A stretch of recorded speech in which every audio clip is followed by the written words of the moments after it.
Good morning students. तो आज हम हमारा चौथा चैप्टर पढ़ेंगे जिसका शीर्षक है बापू का पत्र। तो स्टूडेंट्स, जैसा कि हम सबको पता है कि बापू कौन है।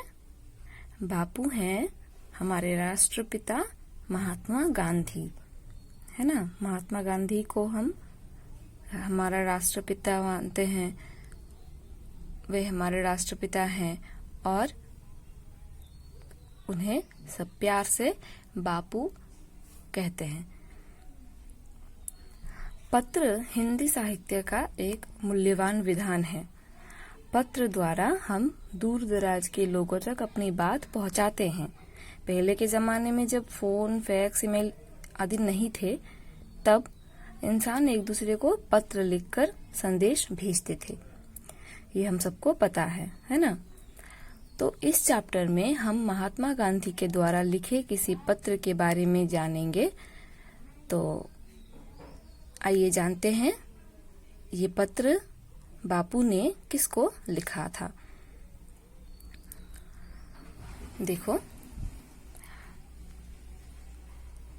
महात्मा गांधी ने अपने पुत्र को जेल से लिखे गए इस पत्र में समझाने का प्रयत्न किया है कि अक्षर ज्ञान से अधिक आवश्यक चरित्र निर्माण है। आइए देखें कैसे राष्ट्रपिता कहलाए जाने वाले बापू सादगी भरे जीवन को अपनाने की प्रेरणा देते हैं, जो वास्तव में अनुकरणीय है।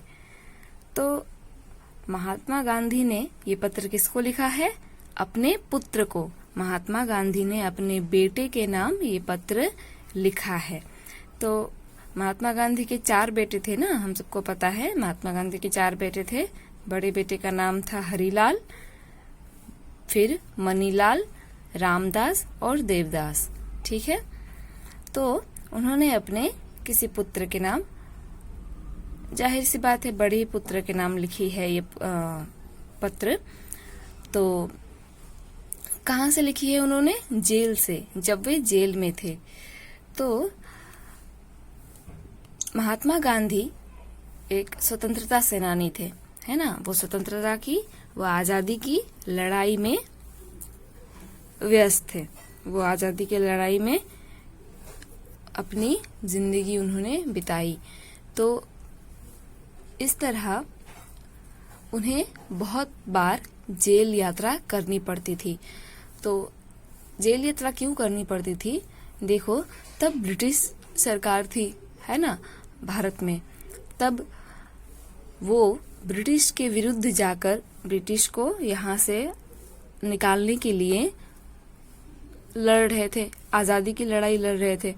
और अगर कोई गवर्नमेंट के विरुद्ध जाकर कोई काम करता है तो क्या होता है? उसे सजा मिलती है ना, उसे जेल होती है। तो इसी सिलसिले में महात्मा गांधी तथा अन्य आजादी के जो सेनानी थे, उन सबको कई बार जेल यात्रा करनी पड़ती थी। तो उसी समय, ये समय था 1909 का 25 मार्च का दिन, ठीक है, जब महात्मा गांधी प्रिटोरिया जेल में थे। ठीक है, प्रिटोरिया जेल में जब महात्मा गांधी थे, तब 25 मार्च 1909 को उन्होंने अपने बेटे के लिए ये पत्र लिखा है। ठीक है। तो इस पत्र में उन्होंने किस विषय में बताया है कि अक्षर ज्ञान से ज्यादा जरूरी है चरित्र निर्माण, है ना। चरित्र इंसान का कैसा होना चाहिए, उसका निर्माण ज्यादा महत्वपूर्ण है अक्षर ज्ञान से भी। अक्षर ज्ञान मतलब पढ़ाई का ज्ञान या विद्या अर्जन करना, जो हम सब करते हैं। उससे भी ज्यादा इम्पोर्टेंट क्या है कि आप अपने कैरेक्टर को अच्छा बनाएं। ठीक है।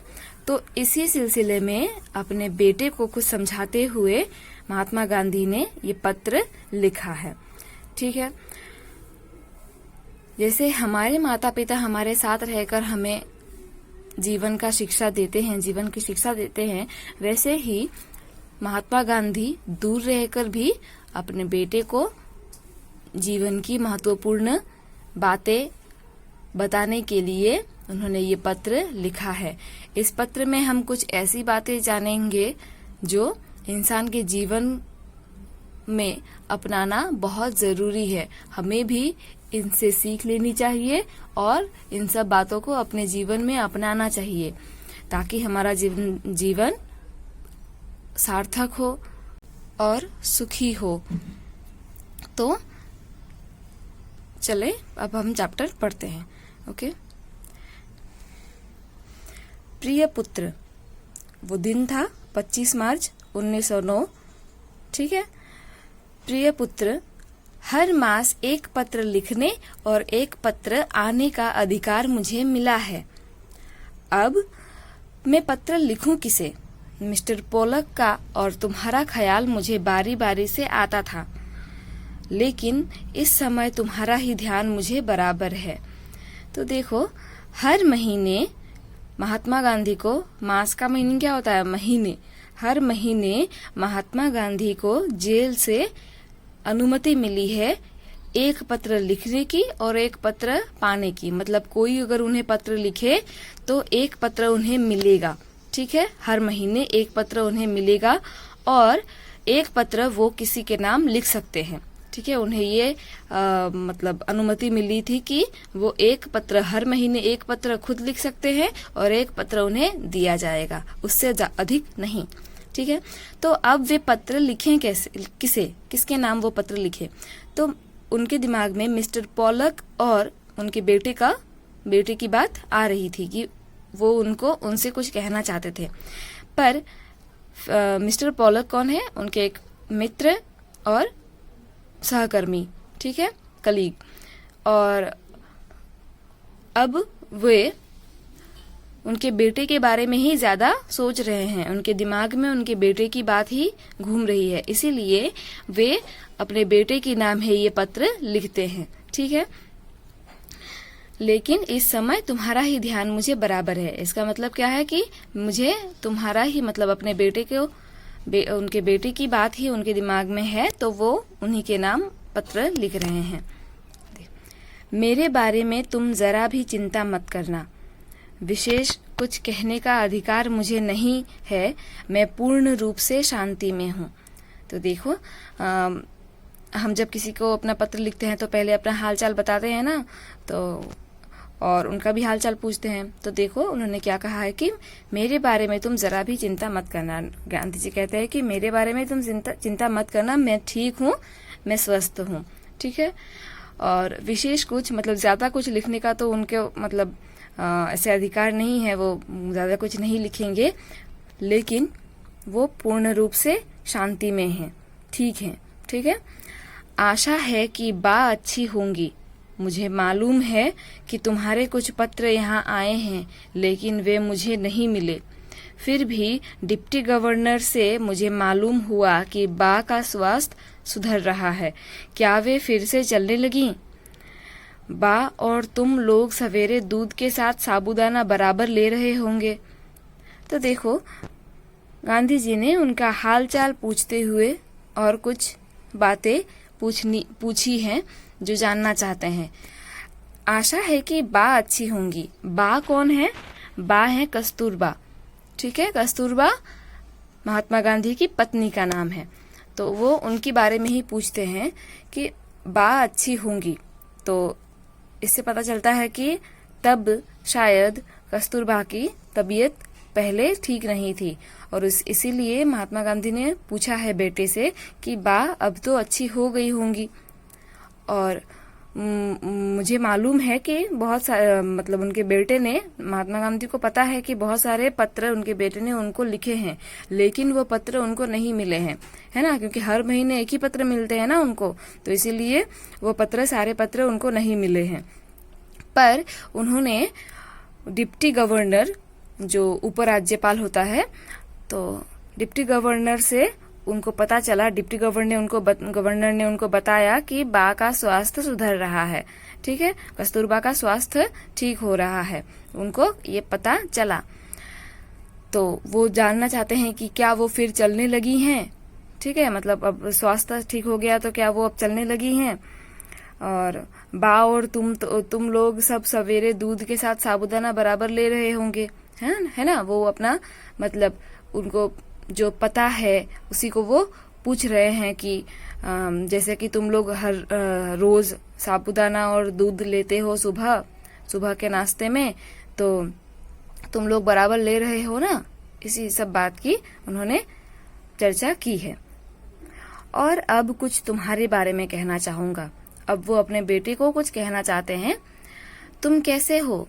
तुम पर जो जिम्मेदारी मैंने डाली है वो तुम उसके योग्य हो और तुम उसे खुशी खुशी निभा रहे होगे, मुझे ऐसी आशा है।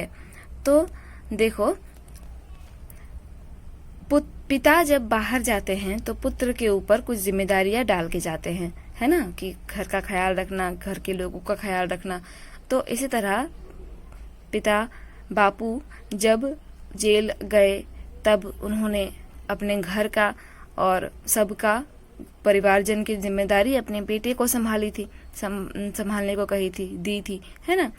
तो वही अब जानना चाहते हैं कि तुम कैसे हो, तुम ठीक हो ना मेरे पुत्र, और मैंने तुम पर जो जिम्मेदारी डाली थी, जिम्मेदारी मतलब किसी पर कुछ उत्तरदायित्व देना, ठीक है, कोई जिम्मेदारी देना। और पिता ने जो अपने पुत्र पर जिम्मेदारी डाली थी वो सही से निभा रहा होगा उसके, क्योंकि उनको उनके बेटे पर पूरा विश्वास है। तुम उसके योग्य हो, ठीक है, मतलब तुम पूरे योग्य हो उस जिम्मेदारी को निभाने के, तुम काबिल हो, ठीक है, और तुम उसे खुशी खुशी निभा रहे होगे।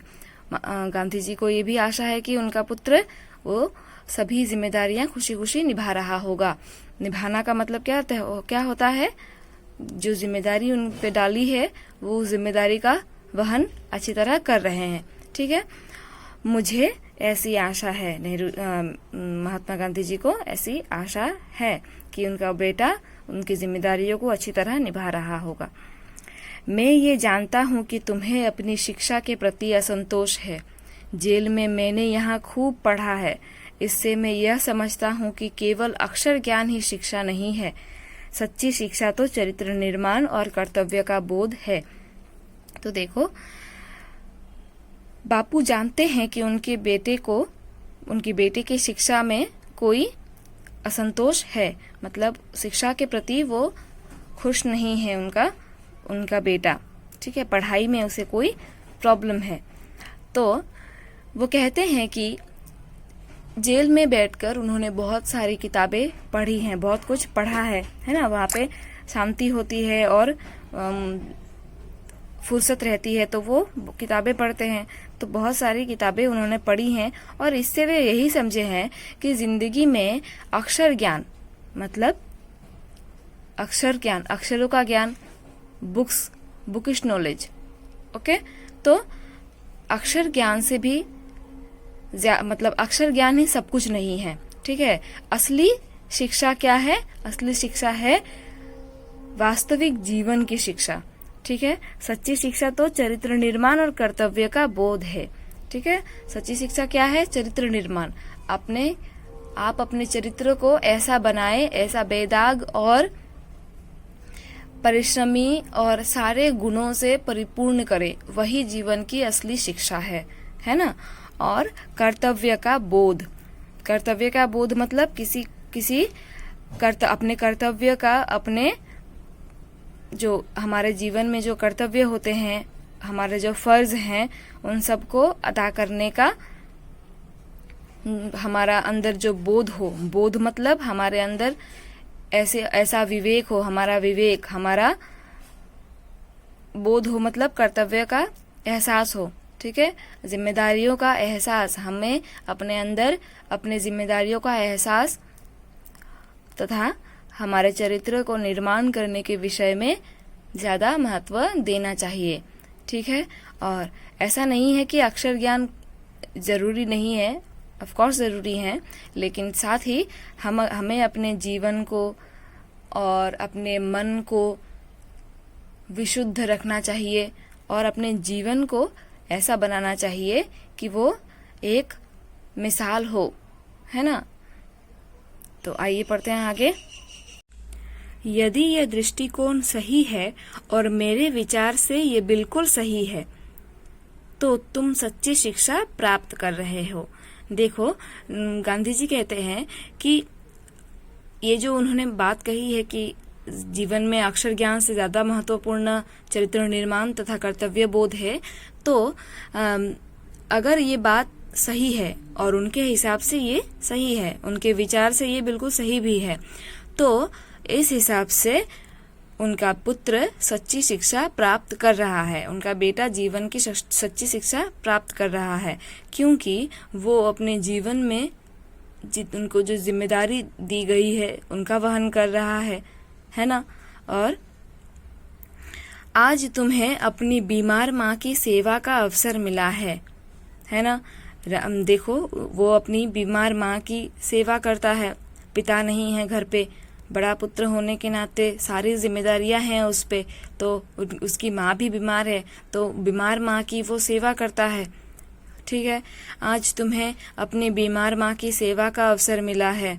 रामदास और देवदास को भी तुम संभाल रहे हो। देखो, रामदास और देवदास छोटे भाई हैं, है ना, तो छोटे भाइयों की जिम्मेदारियों भी तो बड़े भाई पर होती है ना। तो बीमार माँ, छोटे भाई, सबकी जिम्मेदारी कौन संभाल रहा है? उनका बेटा।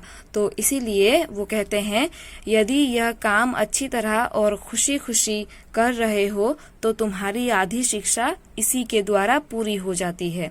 तो वो क्या कहते हैं, देखो कि अगर तुम अपनी जिम्मेदारियों को अच्छी तरह उठा रहे हो, अच्छी तरह निभा रहे हो, तो इसका यही अर्थ है कि तुमने अपने जीवन की आधी शिक्षा तो यहीं प्राप्त कर ली, है ना।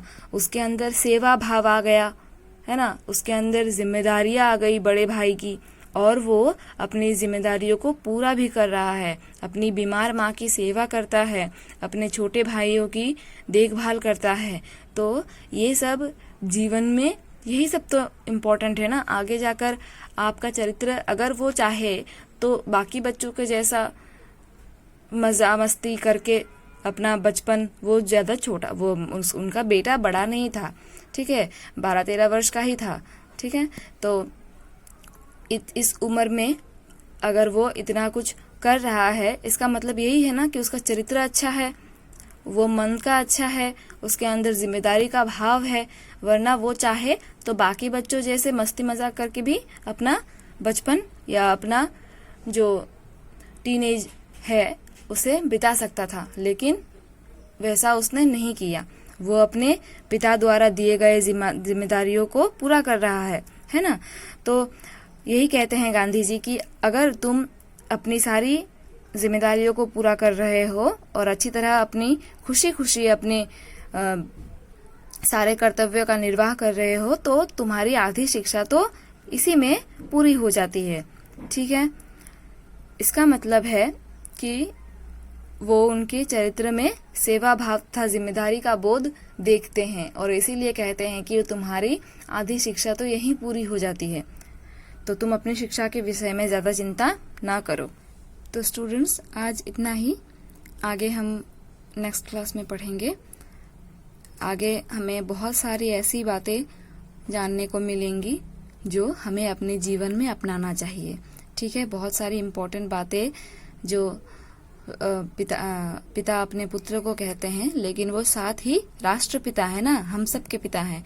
तो ये समझो कि ये पत्र उन्होंने हम सब के बारे में ही, हम सब के लिए ही लिखा है, ठीक है।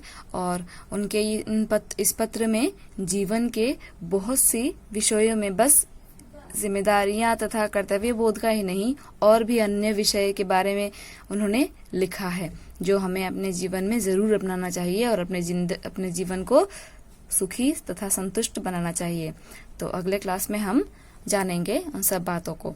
आज इतना ही। Thank you.